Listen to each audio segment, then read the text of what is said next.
और अपना उत्तराखंड के इस वक्त के बुलेटिन के साथ मैं हूं अनुपम। प्रदेश की हर छोटी बड़ी खबरों को लेकर गृह मंत्री अमित शाह 13 अक्टूबर को उत्तराखंड आएंगे, जहां उत्तरकाशी में वाइब्रेंट विलेज के कार्यक्रमों का जायजा लेने के साथ बॉर्डर पर तैनात सेना के जवानों से मुलाकात करेंगे। इसके बाद देहरादून के FRI में गृह मंत्री अमित शाह बैठक करेंगे।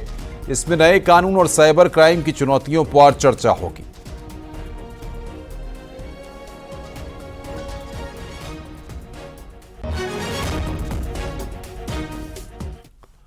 उत्तराखंड में होने वाले नेशनल गेम्स की तारीखों का ऐलान हो गया है। 28 जनवरी से 14 फरवरी के बीच उत्तराखंड में 38वें नेशनल गेम्स होंगे। दिल्ली में भारतीय ओलंपिक संघ के अध्यक्ष PT उषा ने CM पुष्कर सिंह धामी से मुलाकात की। इस दौरान नेशनल गेम्स को लेकर दोनों के बीच बातचीत हुई है। बता दें कि उत्तराखंड में पहली बार 28 जनवरी से 14 फरवरी तक राष्ट्रीय खेलों का आयोजन होना है। इसको लेकर CM धामी की PT उषा से मुलाकात हुई है।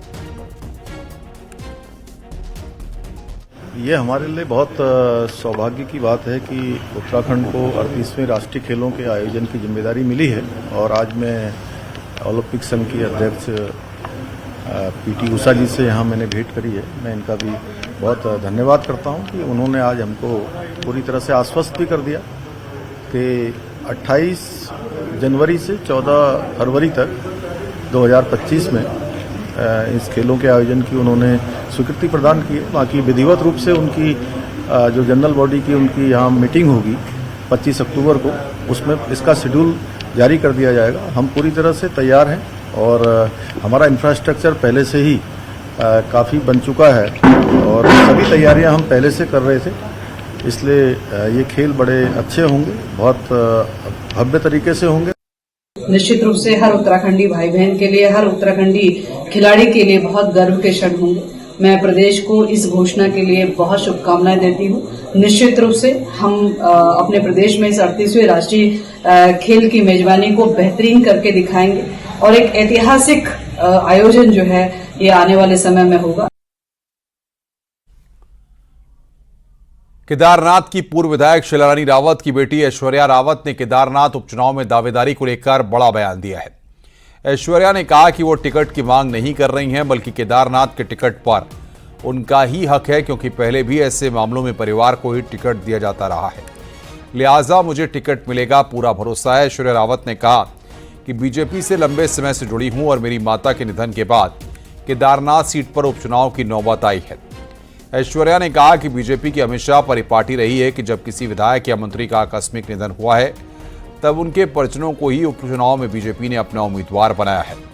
ऐसे में मेरा पार्टी हाईकमान से टिकट की अभी तक मांग नहीं की, क्योंकि बीजेपी से टिकट पर मेरा हक है और मुझे पूरा भरोसा है कि पार्टी मुझ पर जरूर विश्वास करेगी। माता जी के मरने के बाद बीजेपी का एक परिपाटी रही है कि वो परिवार में टिकट देते हैं, तो मेरे समर्थकों ने मुझे साहस दिया और मुझे खड़ा किया है। इस वजह से मैं दावेदारी कर रही हूँ, वरना मेरा इसमें कोई अभी उनके मृत्यु को बहुत ज़्यादा समय नहीं हुआ है। आगे बढ़ते हैं। हरियाणा विधानसभा के चुनाव की जीत के बाद उत्तराखंड में भाजपा कार्यकर्ता और नेता एक नए जोश में दिखाई दे रहे हैं। उत्तराखंड में पहले केदारनाथ उपचुनाव और फिर निकाय चुनाव है। ऐसे में हरियाणा की जीत किसी संजीवनी से कम नहीं है।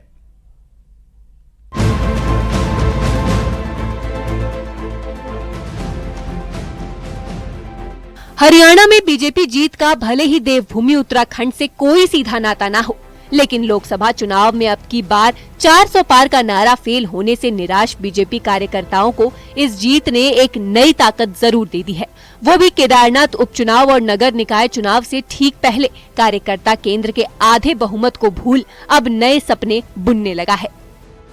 पूरे देश के अंदर एक खुशी का माहौल है, विशेषकर बीजेपी के कार्यकर्ताओं में तो बिल्कुल एक नई ऊर्जा और बड़ी ताकत के साथ हम लोग खड़े हुए हैं। जहां तक उत्तराखंड के चुनाव की बात करें तो उत्तराखंड के जो अपने उपचुनाव में केदारनाथ का उपचुनाव हो, यह हमारे स्थायी निकाय के चुनाव है। ऐसा मुझे प्रतीत होता है कि हम अप्रत्याशित प्रचंड बहुमत से यहाँ हम जीतने वाले हैं। वहीं कांग्रेस की हरियाणा में हार पर बुजुर्ग नेताओं पर सवाल उठने लगे थे, जिस पर कांग्रेस विधायक सुमित हृदेश ने कहा कि हम बुजुर्ग और युवा दोनों नेताओं की जरूरत है। उन्होंने कहा पार्टी में एकता बेहद जरूरी है। हालांकि उन्होंने स्वीकार किया कि हरियाणा के नतीजों से वो निराश हैं।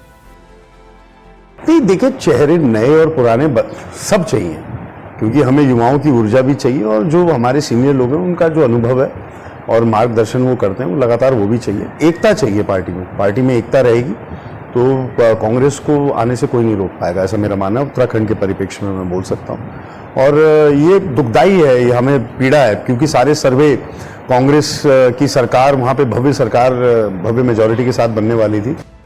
जाहिर है कांग्रेस हर असर को बेअसर करार दे रही है, लेकिन बीजेपी का लौटा जोश कांग्रेस को चिंता में डालने वाला जरूर है, जो कांग्रेस के मिशन 2027 के लिए भी एक झटका हो सकता है। हल्द्वानी से न्यूज 18 के लिए शैलेंद्र नेगी की रिपोर्ट।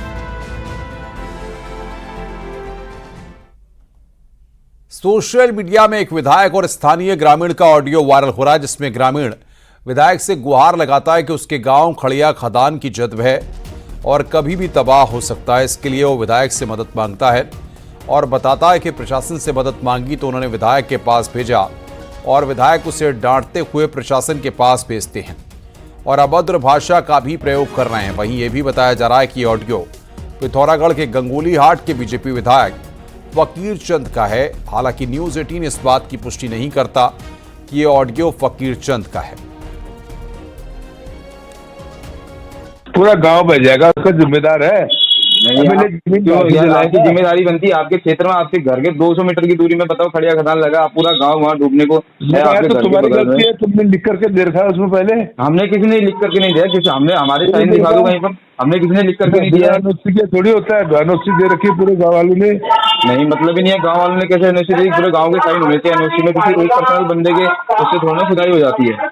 अरे यार, अब मुझे कानून मत बता, तू जो काम करने दे तो तुम रह।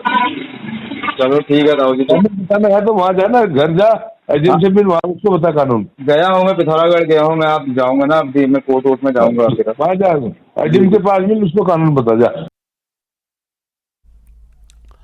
देहरादून के एक रेस्टोरेंट में रोटी बनाते समय उसमें थूकने का वीडियो आने के कुछ घंटों बाद मसूरी से भी चाय में थूकने का एक वीडियो सामने आया है। वीडियो में देखा जा सकता है कि एक लड़का चाय बनाते समय उसमें थूक रहा है। शिकायत के बाद पुलिस ने यूपी के मुजफ्फरनगर के रहने वाले नौशाद और हसन अली के खिलाफ मुकदमा दर्ज कर लिया है और दबिश के बाद दोनों को गिरफ्तार भी कर लिया गया है। पुलिस का कहना है कि यह गंभीर मामला है, लोगों की हेल्थ से खिलवाड़ बर्दाश्त नहीं करेंगे। नौशाद और हसन अली मुजफ्फरनगर के खतौली के रहने वाले हैं और मसूरी में चाय की दुकान लगाते थे। यहां सैलानियों ने उनका वीडियो बनाया जिसमें एक गंदी हरकत कैद हो गई। इससे पहले देहरादून में भी एक ऐसा ही वीडियो सामने आया है जिसमें एक शख्स रोटी बनाते समय उसमें थूक रहा है, जिसकी हरकत कैमरे में कैद हो गई और अब ये चाय वाला वीडियो सामने आया है। संगत धाराओं में मुकदमा दर्ज कर लिया गया।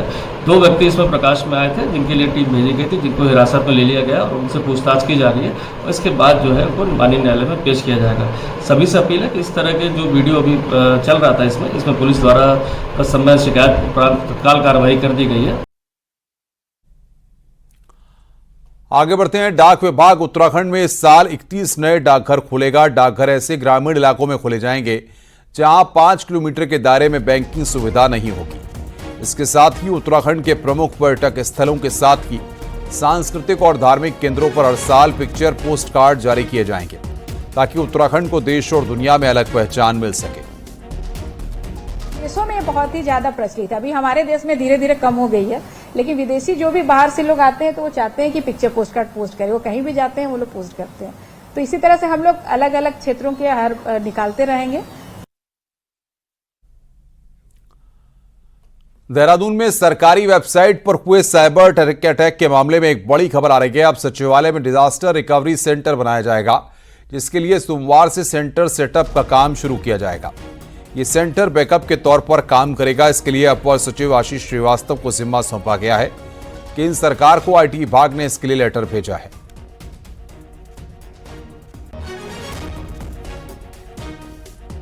आगे बढ़ते हैं। महंत यति नरसिम्हानंद के बयान से नाराज जमीयत उलेमाए हिंद ने उनकी जमानत खारिज करने की मांग की है।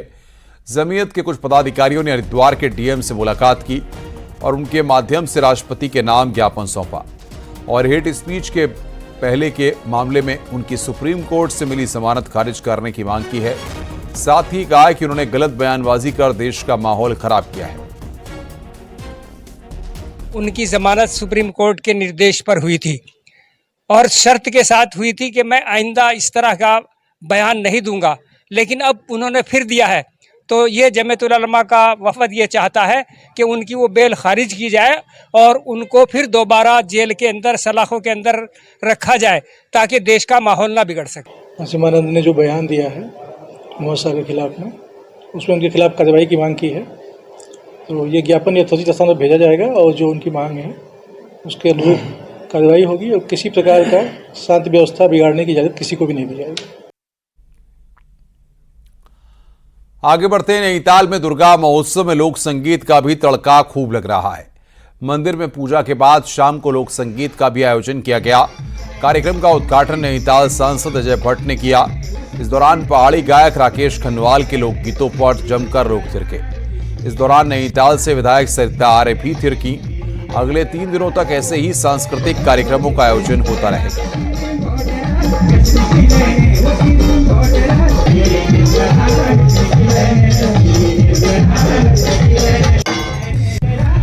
अद्भुत है, ये प्रयास होते रहने चाहिए। ये संस्कारों का निर्माण हो रहा है। हम अपनी संस्कृति को भूलें नहीं। पुत्र कुपुत्र हो सकता, माता कुमाता कभी नहीं हो सकती है। जो कहा गया है दुर्गा सप्तशती में, उन संस्कारों को हम अपने बच्चों को भी दे रहे हैं। नवरात्रि के मौके पर रामलीला का मंचन तो हर तरफ आम है, लेकिन हरिद्वार की जिला जेल में चल रही रामलीला बेहद खास है, क्योंकि यहां जेल के अंदर गुनाहों की सजा काट रहे कैदी ही रामलीला के सभी पात्रों को बखूबी निभा रहे हैं। देखिए हमारी रिपोर्ट। रचना सारी मुझ में है, मुझसा पंडित, मुझसा योद्धा, संसार में कोई। हरिद्वार की जिला जेल का नजारा इन दिनों बेहद खास है। अनुचित था भ्राताश्री।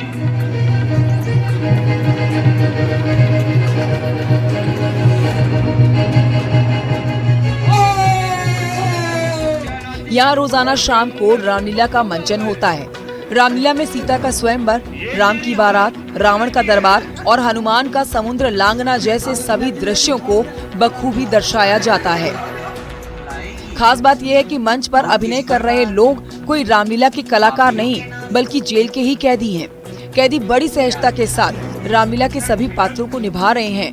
जेल के कैदी मानते हैं कि रामलीला के मंचन से उनके मन में सकारात्मक भाव आते हैं, साथ ही वो भगवान राम के जीवन चरित्र से प्रेरित होते हैं। जैसे मैं राम का किरदार कर रहा हूँ उस तरीके से कि मुझ में भी खुद बहुत सुधार आया है। मेरी भी यही मन में गणना है कि मैं जाके बाहर जाके कोई अपराध नहीं करूँगा। ऐसा जैसे राम का जीवन है बिल्कुल ऐसे ही जीवन व्यतीत करूँगा। हरिद्वार जेल की रामलीला इस मायने में भी खास है कि यहाँ रामलीला का किरदार निभा रहे कैदी सिर्फ हिंदू ही नहीं बल्कि दूसरे धर्म के भी हैं। संसार में कोई न तू जो है, अपने शीशों को काट काट शंकर को मैंने पूजा है। रामलीला में रावण का किरदार एक मुस्लिम कैदी निभा रहे हैं, तो वहीं देखने वाले कैदियों में भी सभी धर्म के लोग रामलीला मंचन का लुत्फ उठा रहे हैं। मैंने कभी जीवन में रामलीला देखी भी नहीं थी। फर्स्ट टाइम आके मैंने यहाँ रावण का किरदार किया, कंस का किरदार किया है और बखूबी जो भी कर रहा हूँ सबको अच्छा भी लग रहा है, सभी का बहुत प्यार भी मिल रहा है। मानसिक तनाव कम होता है। अभी आप देखेंगे कि कुछ पल के लिए भूल जाते हैं वो सभी कि हम जेल के अंदर हैं। हालांकि अंदर देखो जेल तो जेल ही है, लेकिन यहाँ आने के बाद में सबको लगता है कि यार कुछ पल के लिए जैसे हम जेल के अंदर है ही नहीं। जेल के अंदर हो रही रामलीला में इस्तेमाल होने वाले सामान को भी कैदी खुद ही तैयार करते हैं। साथ ही रामलीला से 1 महीने पहले अपने अपने पात्रों का रिहर्सल भी करते हैं। वहीं ऐसे आयोजनों से जेल का वातावरण सकारात्मक बन जाता है। जितना भी ये पूरा रामलीला का कार्यक्रम होता है, ये निर्देशित, अभिनीत और स्क्रिप्ट ये सब जो है हमारे बंदीगणों द्वारा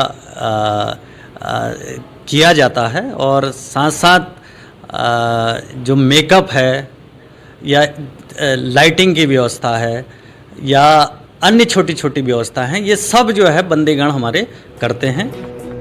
जेल में बंद इन कैदियों में कोई हत्या, कोई धोखाधड़ी तो कोई दूसरे गुनाह की सजा काट रहा है। लेकिन रामलीला में अभिनय करते ये कलाकार किसी मंजे हुए अभिनेता से कम नहीं लगते। न्यूज़ 18 के लिए हरिद्वार से पुलकित शुक्ला की रिपोर्ट।